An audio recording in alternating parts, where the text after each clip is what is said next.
One of the most successful companies today, Procter & Gamble, has mastered the skills of motivating its employees.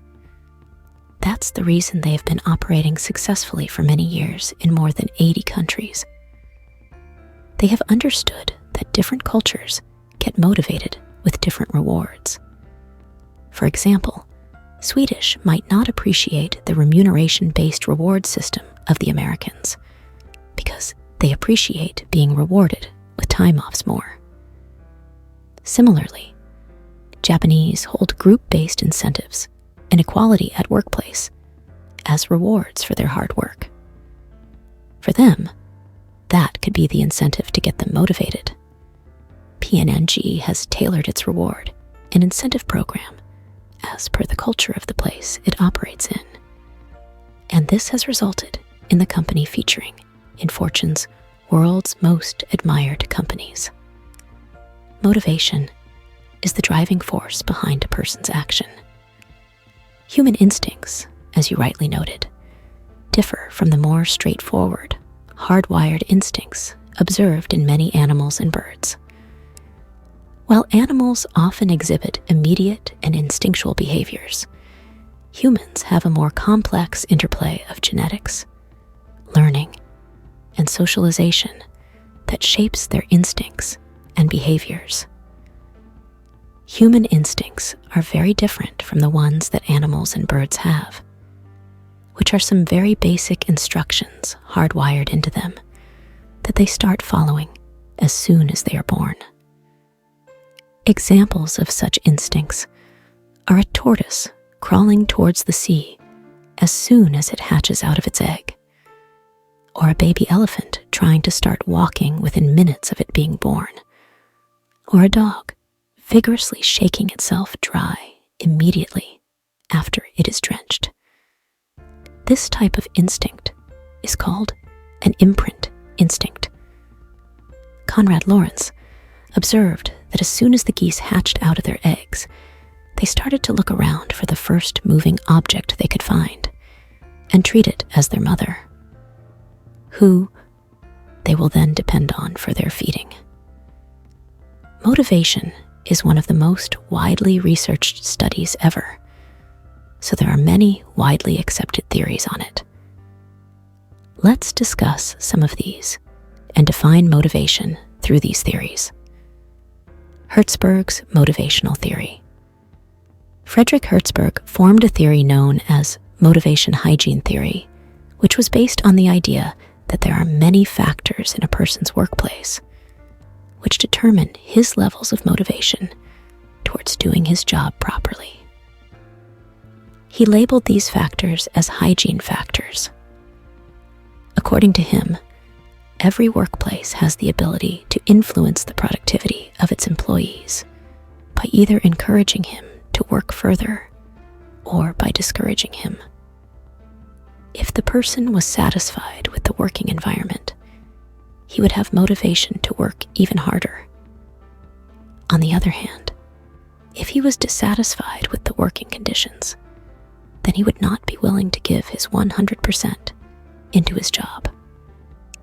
To quantify his theory, Hertzberg interviewed many employees about the kind of working conditions they are asked to do their jobs in, and what are their feelings at work.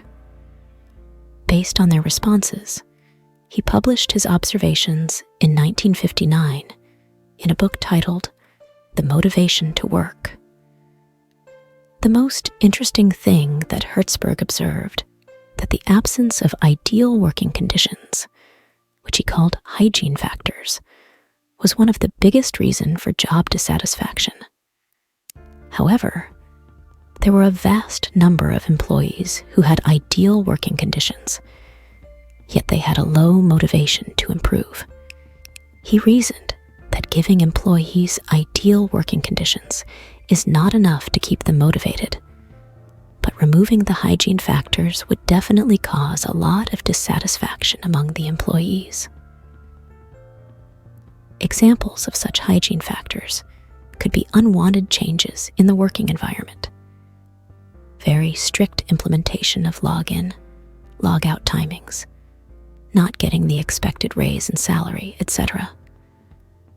Hertzberg stated that the following factors were the top reasons behind job satisfaction: rules and AMPA, policies, supervision, equation with boss, nature of work, career progress, relationship with coworkers, individual achievement, recognition of hard work and talent, working conditions, job responsibility, salary, organizational growth.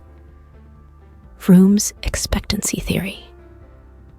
Victor Vroom posed a theory that shifted the focus from the needs of a person to the outcomes of his action as the source of his motivation. According to this theory, a person doesn't derive his motivation from identifying and taking actions to meet his needs. Rather, he derives his motivation by assessing the outcomes of those very actions. If he was pleased with the outcome of the actions and was convinced that such performances will help him to address his needs, then the person will find motivation from it, and all his subsequent actions will be the result of this newfound motivation. He proposed the idea that a person needs to be given that initial confidence that his output has had the desired outcome, so that he can use this confidence as an impetus and proceed on to other actions, which will deliver the desired results. According to Vroom, a person can be motivated only when he sees a connection between the action he took, the efforts he put, and the outcome of his performance. Depending on these three factors, he defined these three variables: expectancy, instrumentality, valence. Defining expectancy. Expectancy is the belief that by putting adequate effort, it's possible to enhance the performance that you will deliver. It is affected by factors like time needed for the work, money to be spent, skills needed for the job, along with having authorization and clearance to do it. While managing employees, it's very important to give them jobs that they are confident they can do by themselves. In addition to that, you need to make sure that they have the resources they need and a realistic time frame to deliver the output. Defining instrumentality. Instrumentality defines the belief that good performance is appreciated and rewarded when it brings in better outcome. This is one of the major motivational points for all the employees in a company. They believe that if they perform well, the results will be good. And if the results are good, then their efforts will be taken into consideration and they will be rewarded for it. This belief is influenced by the clear representation of what needs to be achieved to get the reward, by recognizing key people who can determine whether you will receive this reward, for example, boss, supervisor, and also the transparency in the process that decides whom to reward. To practice instrumentality, a supervisor needs to have a complete understanding of the reward system and also needs to know what could be the possible outcomes so that he always remains aware of what to do in which situation. The rewarding system should be clearly drawn out so that the employees can know what their efforts have earned them. Drawing targets in numbers is often the best way to avoid any ambiguous interpretation of hard work. Managers use tabs, flags, and whiteboards to convert the achievements of their teams in numerical values to enhance the clarity of their achievements. There shouldn't be anything left to guesses. No team should be left wondering why they didn't get the reward they were expecting, whereas some other team has won it. There must be transparency in the entire process. Self-motivation versus motivating others. There is one important difference between people motivating themselves and people motivating others. That being the fact that when you motivate yourself, you will most likely try to focus on your work and responsibilities and try to improve yourself in that field. In other words, the areas that get benefited from your self-motivation are all within your control. You are the sole person who is in command when it comes to the quality of output in your job. That is also the case in your family life. However, things change when you are motivating others. In this case, your motivation skills need to be tested on the quality of output of other people. In cases like these, it's best that you focus on the hygiene factors with respect to each individual in your team. It means that instead of going after the oft-regarded collective generic idea of motivation, that is salary hike, perks, benefits, etc., the focus should be more on understanding what different things motivate different people. With things like hiking salary, adding more perks, and giving more benefits might keep dissatisfaction at bay, but it won't necessarily bring job satisfaction or motivation in itself.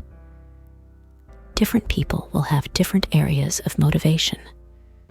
Some might appreciate a frank discussion with their boss every now and then. Others might like their work to be praised and acknowledged. A successful manager is he who manages to identify these areas and keep motivating people towards that. 3. McClelland's need-based model. Before moving on to McClelland's need-based model, let us first understand the term valence and how it plays an important role in motivational theories. What is valence? Valence is the value of a reward on offer to an individual. It is the importance or necessity that an individual employee places on the incentive that's offered to him at the end of the task. For example, a manager offers a handsome hourly compensation to his entire team if they were to work overtime that weekend on Saturday. To some people in the team, it could be a nice reward. But someone who values spending quality time at home with his family and weekends won't be thrilled at the prospect of losing a weekend. On the other hand, there could be an employee in the same team whose financial conditions make extra income a very good incentive for him. He might be motivated to go for the extra pay because of his needs. In this case, we can observe that two people in the same team will have a different valence for the same proposition. Hence, managers need to be wise in offering a reward that will have high valence points for all the employees in the team, or else the entire team will fail to be motivated. McClelland's need-based model. David McClelland, a noted American psychologist who is famous formulating a scoring system of the thematic apperception test, TEAT, had mentioned in his need theory that motivation is based on individual needs. According to him, each of us has a few fundamental needs: achievement, affiliation, authority. To demonstrate his point, McClelland set up his famous experiment, fairway throw, which involved a group of people who were asked to throw rings over a peg. If the ring landed through the peg, then they were supposed to be given rewards. 12. There was no instruction as to where the people need to stand. It was observed that some people from the group tried to do crowd-pleasing activities, like throwing from a distance, walking directly to the peg, and dropping the ring, etc. Some were not participating themselves, but were sternly instructing others on how a ring can be thrown. They were providing others with strategies and were celebrating the success of others as their own. There was a third category of people who drew McClelland's attention the most. These people kept changing positions in such a way that their distance from the keg was neither too less nor too lot. They were interested in winning, but not in an easy victory. In a scenario that didn't have any challenge, they were creating challenges for themselves so that they don't get too easy a victory, and yet keep the winning chances realistic. McClelland observed that people who have a high need to achieve strive a lot to meet goals and want to advance in their life. They also keep asking for feedback and appreciate it when their hard work is recognized. They want to feel that they have accomplished something. Affiliation. People who have needs of affiliation will always want to interact with others and build relationships with new, influential people. They feel the need to be liked and be a trusted person. These people naturally form networks of people and feel pleased in helping one another through their contacts. Power. People who are motivated by power feel the need to be an authority and have the power to take important decisions and influence actions. They feel the need to lead and make a mark. Most of the times, such people are found to have some personal agenda behind their actions. That is, they want to gain individual fame, recognition, and name from the actions of others. 4. Maslow's hierarchy of needs. In 1943, Abraham Maslow published a paper, A Theory of Human Motivation. In this paper, he proposed that people have different levels of needs that they seek to meet. Maslow mentioned that people are more motivated by the most basic needs. When these needs were placed in different levels, it was found that people have 5 levels of needs that they seek to meet. The most basic needs, that is, the most motivating needs, were placed at the bottom of this pyramid model. Level 1, physiological needs. These needs are considered the most important because they are the most immediate needs and hence are also known as basic needs. They include food, clothing, shelter, sexual activity, etc.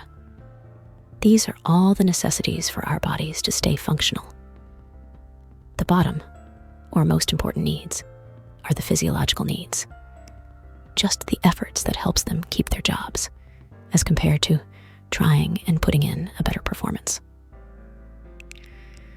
Level 2, safety needs. Once a person makes sure that all his basic necessities have been met, he will think about safety and security.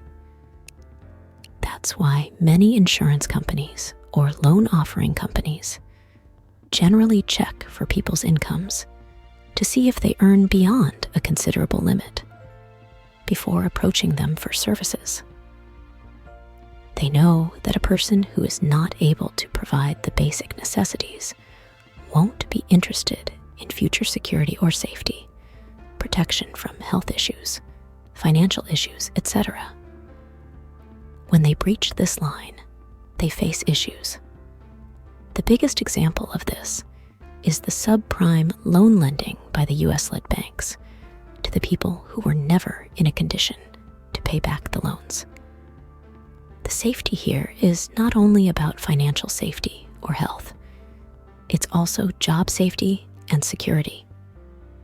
Employees won't be easily motivated in an environment where they see employees being removed frequently. They will be more worried about saving their jobs compared to giving any importance on listening to motivating stuff. There are many jobs where health safety is not an assured thing.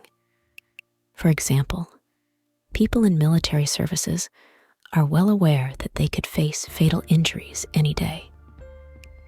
In these cases, they are motivated by their anger towards their enemy, how their sacrifices are keeping their families safe back in their homes, how they are doing their country a great service, and how they are inspiring millions to join the forces and fight to keep their nation safe. Another outcome of constant efforts in providing safety and stability in jobs is the whistleblower policy. In this policy, rules and conditions are drafted in such a way that the employees don't fear being exposed to threats, dangers, bullying, and harassment of any kind when they report any wrongdoings happening in their company. Other such policies include health insurance, sick leaves, company leaves, welfare programs, etc. Level 3, belonging needs. Once a person is done taking care of basic needs and has gotten a secure life and job, he will look to establish relationships with individuals. At these stages, people would want to go out and socialize and mull over the absence of any companion in their lives. These needs are emotional in nature and can be fulfilled by friendship, love, and care. They develop a need for the sense of belongingness. That is, they want to feel that they belong to the place they are working in. It has been observed that employees who feel that their presence in the office doesn't have any impact on others gradually feel isolated and depressed. This affects their productivity and makes them socially awkward. Many people feel as if they don't belong at their office because they are constantly ignored by the management or peers. If the needs of relationships are not met, people tend to become nervous, emotionally fragile, depressed, and lonely. Some of them end up becoming irascible and ill-tempered. Some actually end up sacrificing some lower needs to feel this need. People forego their necessity to feed themselves to look slim so that they can draw attention of people towards themselves. As you might have already guessed, many of such practices end up in people foregoing important necessities, which may cause long-term ill effects in the long run.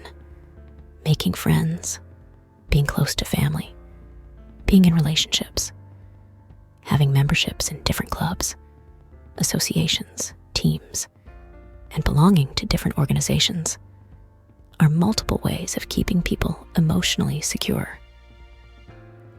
Many companies do a lot of homework on their office culture so that all the employees feel that their efforts are integral to the success of the company. Level 4. Esteem. Esteem means self-perception. It is the image of the self in the eyes of the others. Esteem is the image that a person thinks he has in the eyes of others. A person with high esteem thinks that people think highly of him. It's our esteem that gives us a recognition of our own skills. For example, when someone says that he is funny, entertaining, and amiable, he must have heard others saying the same things about him. People who have the need of esteem will try to improve their perception in people's minds.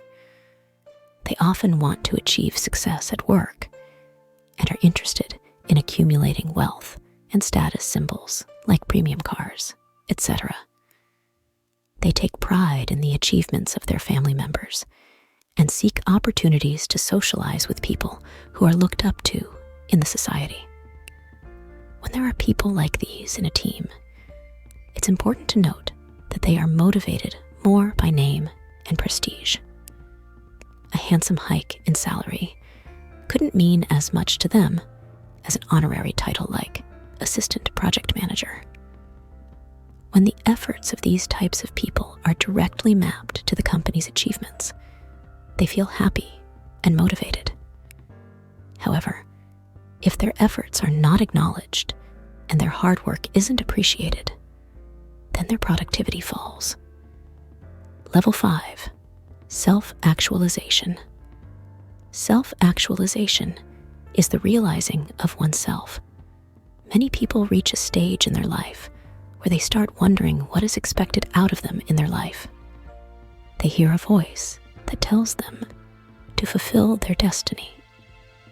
Such people try to figure out the meaning of their lives and face existential questions. Generally, such people are found to have achieved every other level in the Maslow pyramid. They feel they have provided for all the needs that they had in their lives and are now looking for a purpose of their life. It's often found in the lives of successful career-oriented professionals who retire and then feel that they want to be model grandparents to their grandkids. Some feel that this is the time they should switch their profession and take up an artistic pursuit. Many successful businessmen have abandoned successful, stable careers and have changed their professions at the top of their game. Lawyers have become hoteliers. Bankers have become actors. Actors have become investigative writers, and so on. People who seek self-actualization have crossed the stage when they used to worry about what other people think about them. They also partake in activities that they find genuine fun doing. Not every job can be made to feel self-actualizing for everyone. The trick here for the supervisor or the manager is to find someone who feels that this is the job that he would love to do for his entire lifetime. Many people are initially excited about their profession and feel happy and satisfied in their jobs. However, with age and experience, they could start yearning for some other activities.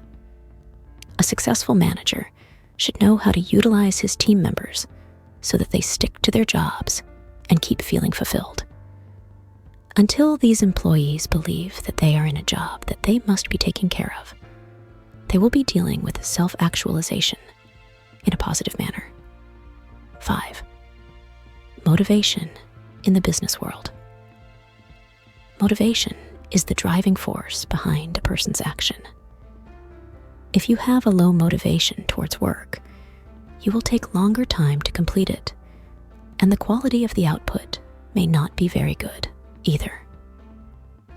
On the other hand, if you have high motivation towards a job, you will not only enjoy the work, but also get satisfaction out of the outcome. It has been observed that people who enjoy their work also feel the most fulfilled in their lives. People often try to find what the factors to motivate others are. If an employee can be motivated to do his work, then not only will he get a sense of satisfaction and triumph from his efforts, but the company will also get high productivity, good outcome. And all this will result in the employee getting rewards for his hard work. When people are motivated at work, there are many positive forces that play in the working environment. Self-motivated people motivate others and persuade them to work better. This improves the efforts put inside the job, and the results improve. Successful managers always make a clear point to explain their team what is needed of them, and also delegate work as per a person's talent. This makes the entire workforce feel like a cohesive unit, where everyone is functioning like a part of the machinery. Case study. Once again, let's discuss this interesting case study. Procter & Gamble has mastered the skills of motivating its employees. That's the reason they have been operating successfully for many years in more than 80 countries. They have understood that different cultures get motivated with different rewards. For example, Swedish might not appreciate the remuneration-based reward system of the Americans because they appreciate being rewarded with time offs more. Similarly, Japanese hold group-based incentives and equality at workplace as rewards for their hard work. For them, that could be the incentive to get them motivated. P&G has tailored its reward and incentive program as per the culture of the place it operates in, and this has resulted in the company featuring in Fortune's World's Most Admired Companies. What is personal motivation? All humans are born with the innate desire to dream of a better future. This dream creates the desire to achieve our goals in life. We feel the need to know that we have achieved something important in our lives. It is one of the most important motivations behind our actions in life. This motivation improves our confidence and makes us more focused on our work. It makes us disciplined and makes us set realistic targets that we can achieve. Once we reach our self-set targets, it is this motivation that makes us work harder to challenge ourselves and climb greater heights. This is the reason people say that the success of hard work is sweet. It's due to the efforts that go into getting the achievements. It feels great when the rewards start coming, and it also feels good to enjoy them. The more we achieve, the more self-confident we become. In turn, the more self-confident we become, the more we achieve. The complete opposite happens when we don't manage to achieve our goals. There's a dip in confidence, and people start questioning their own abilities. Many opt out of their careers they are in and feel happy to settle down for something way less below their potentials. There's a very interesting correlation between motivation, confidence, and achievements. Higher motivation leads to higher confidence, and higher confidence results in higher achievements. However, if the targets are too steep, then it will be very tough to achieve the targets, and then low confidence sets in. That's why it's common practice in any training program to start the trainees with easy, achievable targets. When a supervisor motivates his teammates, he is supposed to know that there are two types of motivation that the teammates will look for. One, where they will see whether the supervisor is motivating them to partake in wrong actions, or if he is motivating them to achieve an unachievable target. But the second observation they will make is if the supervisor himself is motivated enough for the targets.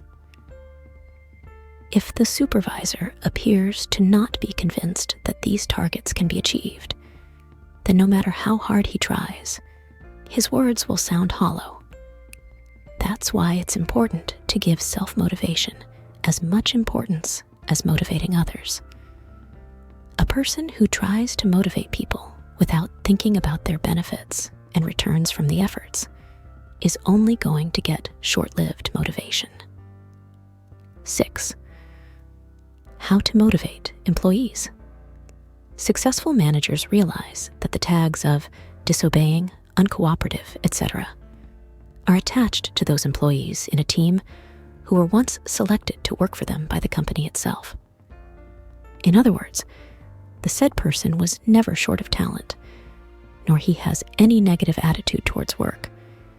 Something in the company must have changed him. It could be the working environment. It could be the co-workers who have ignored him, or many other issues. A person might get disappointed with the working conditions very soon if he does not have the real picture in front of his eyes.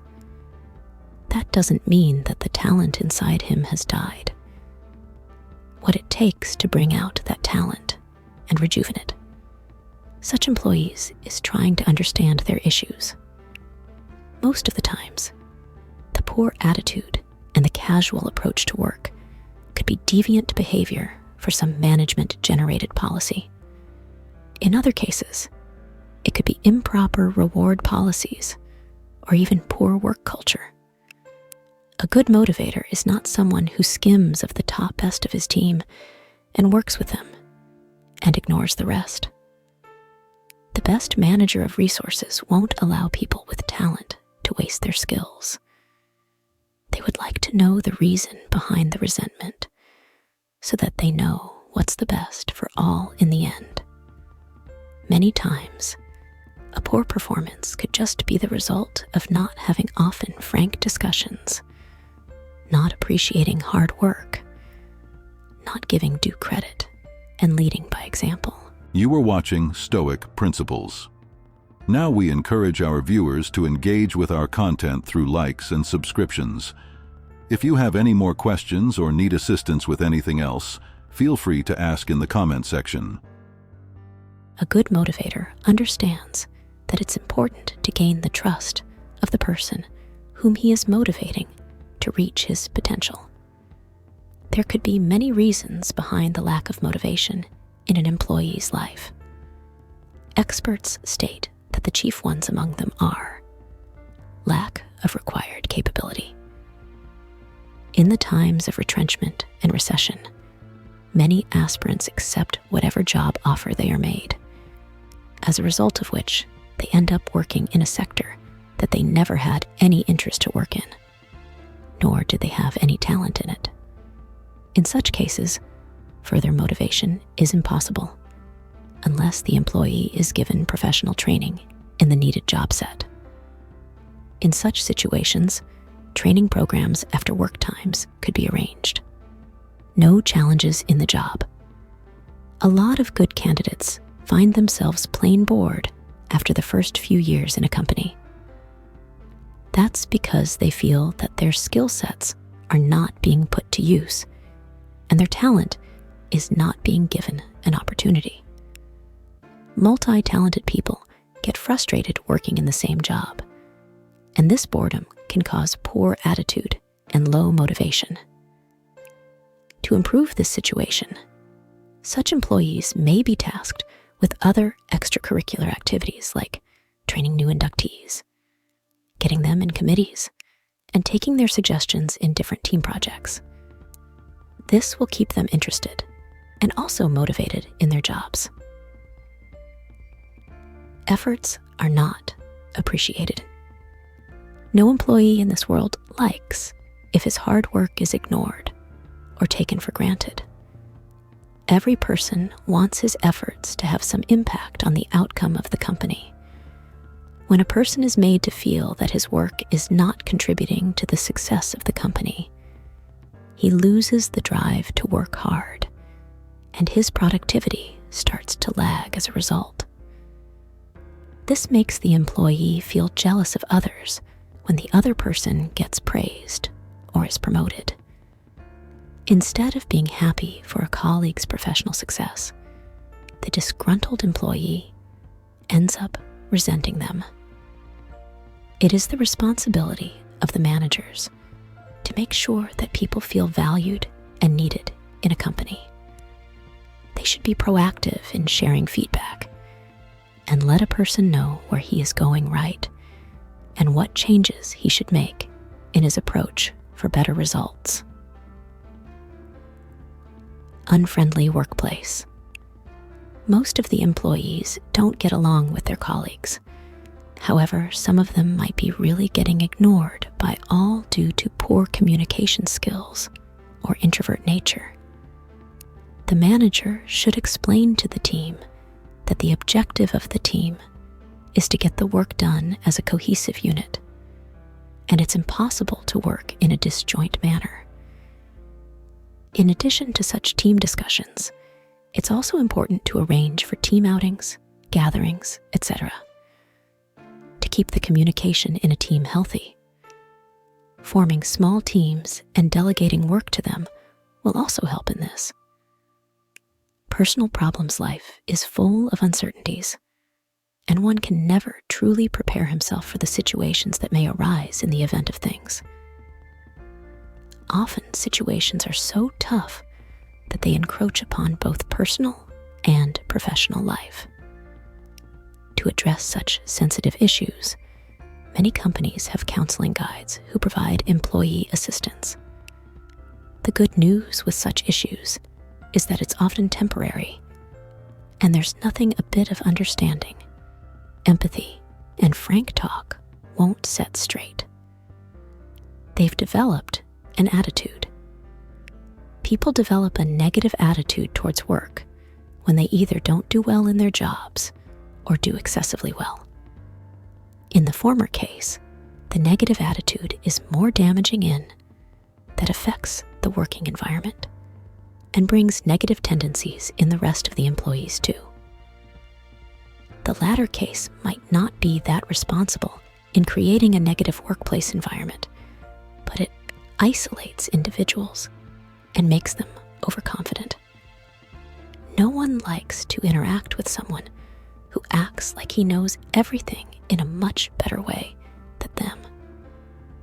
In the previous case, it's always better to have a frank conversation with them and check what reasons are making him develop a pessimistic approach towards his job.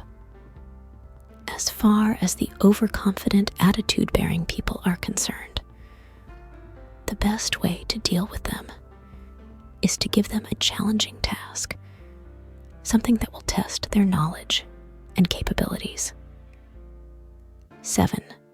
Performance management. Motivating others through performance management is an umbrella term used to describe many qualities in one word. In order to be a good manager of performance, you're supposed to know how to communicate well, how to lead from the front, how to be a role model, and you also need to know the value of collaboration.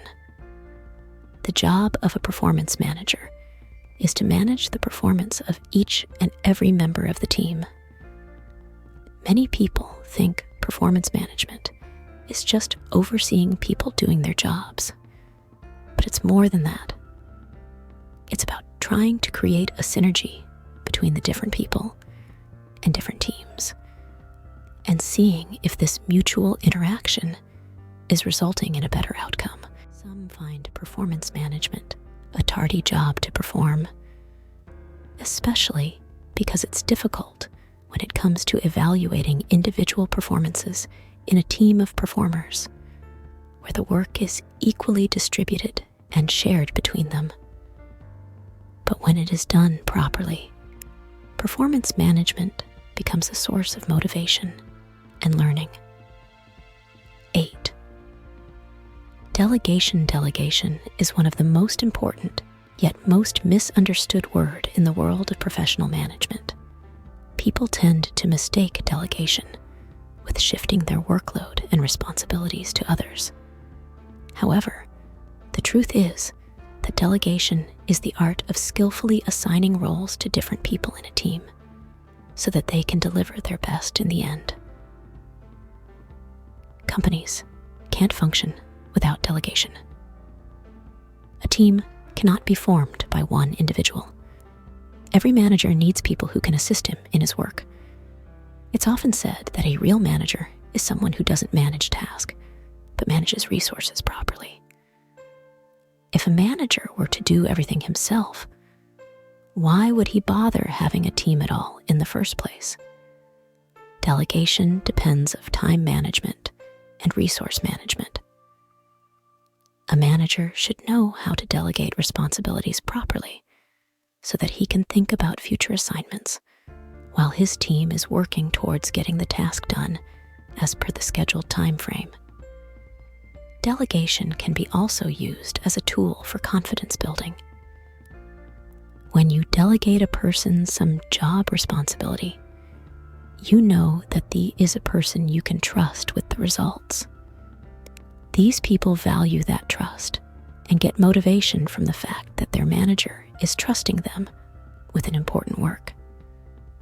In addition to this, these people can learn new skills and learn to be responsible for their action. They get further exposure to new levels of management and use this experience in taking upon new responsibilities. However, this doesn't mean that the person delegating the work will pass the buck conveniently when there's any blame to face. Delegating is the act of managing the entire process behind the scene without micromanaging. When a goal is specific, then you have clearly identified what it is that you expect to be accomplished. If you can't say specifically what you want to achieve, then how can you expect yourself or subordinate to be able to achieve it?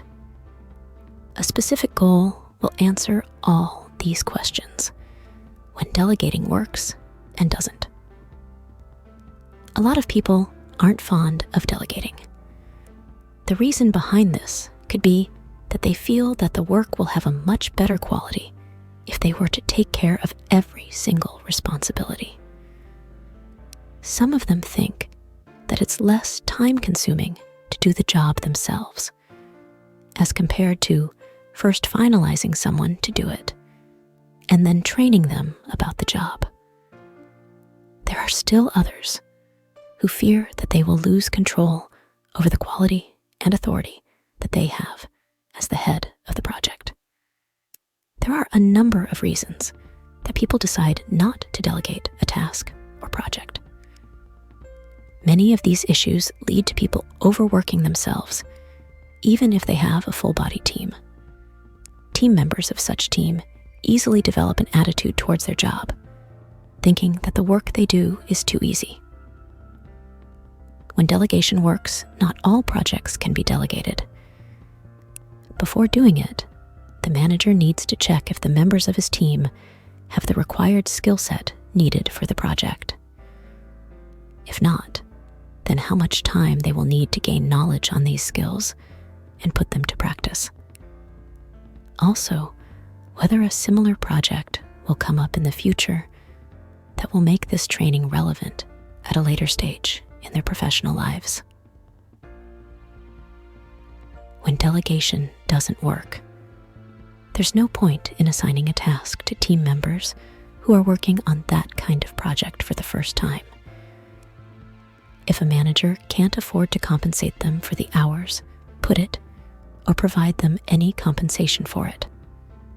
Also, if there is a very tight deadline and the work needs to be done right in the first attempt itself, then maybe delegating work to inexperienced teammates. The consequences of the errors could be too high to take such a risk. Sometimes, a work needs to be done by an experienced professional, as he can only deliver the highest quality of work. In such cases, too, it's wise to rather do the task yourself as compared to delegating it to beginners. 9. What motivates you? The following worksheet is designed to find out what motivates you so that you can find your source of motivation in life. This will not only help people to focus on what's important in life, but also make them aware of the challenges they face and what steps they should take in order to overcome them. It is a list of questionnaire with statements that you need to complete using your choices. You are supposed to tally the total number of A's, B's, or C's at the end of the questionnaire. The largest number of options will give you an accurate idea of the type of motivational person you are. 1. I feel proud after A. Getting things done. B. Helping people. C. Thinking through issues and solving them. 2. I contemplate, think about A. What's going to happen next. B. Society and the people in it. C. Ideas and thoughts. 3. I relax by A. Engaging in a pleasing activity. B. Talking to friends. C. Learning a new hobby. 4. My way of functioning. A. Punctually, as per schedule. B. When someone else works with me. C.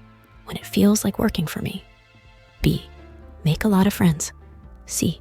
Spend time in reading on a lot of topics. 8. Maintaining schedules. A. Help organize myself. B. Help me coordinate properly with others. C. Keep me focused on the task ahead. 9. I like to be thought of as A. Organized, sorted out, punctual. B. Kind, friendly, considerate. C. Smart, curious, observer. 10. While partaking in a task. A. I finish the task. B. I like to work as a team with the help of others. C.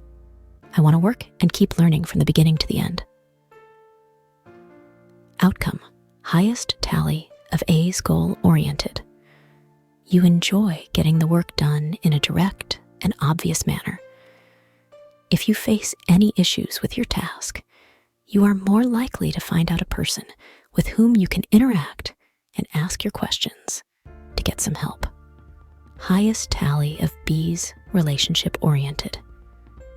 You are mainly interested in social contact. Learning is a way to interact with people for you. Working independently or focusing on your task in isolation is not your cup of tea. It's difficult to motivate yourself without company for you. Highest tally of CCs. Learning oriented. You are interested in learning new things. You are interested in attempting different tasks so that you learn something new from it. If the task takes a longer time to complete than the learning process, then it frustrates you. Such people hate it if they can't set a television setup, even after they have gone through the entire instruction manual. The highest tally unit is your primary motivational style. However, the second highest unit is your secondary motivational style.